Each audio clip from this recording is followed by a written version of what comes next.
शहर के किनारे एक प्यारा सा घर था।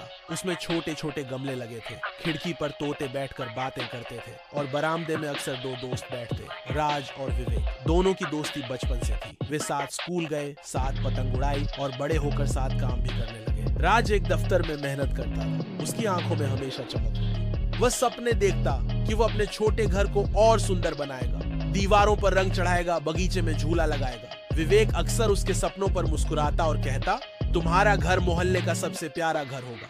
लेकिन एक दिन तूफान आया। राज को अचानक नौकरी से निकाल दिया गया। बॉस ने कहा, हमारे पास तुम्हारे खिलाफ शिकायतें आई हैं, तुम पर भरोसा नहीं किया जा सकता।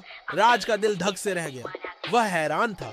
उसने कभी कोई गलती नहीं की थी। घर लौटकर उसने सिर पकड़ लिया। अब उसके पास पैसे नहीं थे। मकान का किराया देना मुश्किल हो गया। मकान मालिक ने चेतावनी दी, अगर जल्दी ही रकम नहीं मिली तो तुम्हें घर छोड़ना होगा। राज की आंखों में आंसू थे। वह अपने छोटे से सपनों के घर को खोना नहीं चाहता था। उसी रात जब वह खिड़की से बाहर देख रहा था, हवा ने फुसफुसाया, सच पास ही है, बस आंखें खोलो। उसने सोचा, इस रहस्य के पीछे कौन हो सकता है। अगले दिन उसने पुराने कागज पलटे। अचानक उसे दफ्तर का एक दस्तावेज मिला। उसमें शिकायत लिखी थी और नीचे हस्ताक्षर थे विवेक के। राज के हाथ कांप गए। उसकी सांस रुक गई। उसका अपना सबसे अच्छा दोस्त ही उसके खिलाफ था। उसके दिमाग में सवाल गूंजने लगे, उसने ऐसा क्यों किया? क्या हमारी दोस्ती झूठ थी? राज ने तय किया कि वह सच का सामना करेगा। वह विवेक के पास पहुंचा, लेकिन उसके मन में डर भी था। विवेक ने पहले तो नजरें चुराई, पर राज ने कहा, सच बोलो, क्या तुमने ही मुझे नौकरी से निकलवाया? विवेक चुप रहा, फिर धीमी आवाज में बोला, हाँ, मैंने ही किया।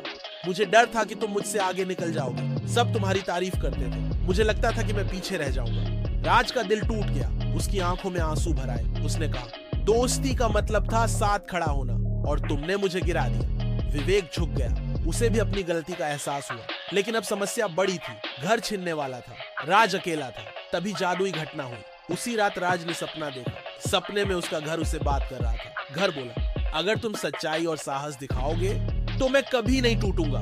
झूठी नींव से घर नहीं टिकते, पर सच्चे दिल से घर हमेशा खड़े रहते हैं। राज ने अगली सुबह हिम्मत जुटाई। उसने दफ्तर जाकर बॉस से सच बताया। बोला, मैं निर्दोष हूँ, मैंने कभी गलत काम नहीं किया। अगर आप मेरा काम देखेंगे तो आपको सबूत मिल जाएगा। बॉस ने सोचा और उसकी पुरानी फाइलें देखी। सब साफ था। बॉस ने माना कि गलती हुई। उन्होंने कहा, तुम्हें नौकरी वापस मिलती है। राज ने चैन की सांस ली। उसका घर बच गया। गमले फिर से हरे भरे हो गए। बरामदे में हवा ने फिर से गीत गाए। विवेक भी वहां आया। उसने आंसू भरी आंखों से कहा, मुझे माफ कर दो, मैंने अपनी ईर्ष्या से दोस्ती तोड़ी। अब मुझे समझ आया कि सबसे बड़ा खजाना दोस्ती है। राज ने चुपचाप उसका हाथ पकड़ लिया। बोला, गलती बड़ी थी, पर अगर तुम सच में पछता रहे हो तो दोस्ती फिर से बन सकती है। लेकिन याद रखना, भरोसा सबसे कीमती चीज है, इसे दोबारा मत तोड़ना। विवेक ने सिर झुका लिया और वादा किया। उस दिन से दोनों ने सीखा कि ईर्ष्या सबसे खतरनाक जादू है और भरोसा सबसे मजबूत दीवार। कहानी यहीं खत्म होती है। लेकिन बच्चों, याद रखना, अगर कभी गुस्सा या जलन तुम्हें गलत करने पर मजबूर करे तो अपने दिल से पूछो, क्योंकि दोस्ती का घर तभी खड़ा रहता है जब उसकी नींव भरोसे और सच्चाई पर बनी हो। राज ने अगली सुबह हिम्मत जुटाई। उसने दफ्तर जाकर बॉस से सच बताया। बोला, मैं निर्दोष हूँ, मैंने कभी गलत काम नहीं किया। अगर आप मेरा काम देखेंगे तो आपको सबूत मिल जाएगा। बॉस ने सोचा और उसकी पुरानी फाइलें देखी। सब साफ था। बॉस ने माना कि गलती हुई। उन्होंने कहा, तुम्हें नौकरी वापस मिलती है। राज ने चैन की सांस ली। उसका घर बच गया। गमले फिर से हरे भरे हो गए। बरामदे में हवा ने फिर से गीत गाए।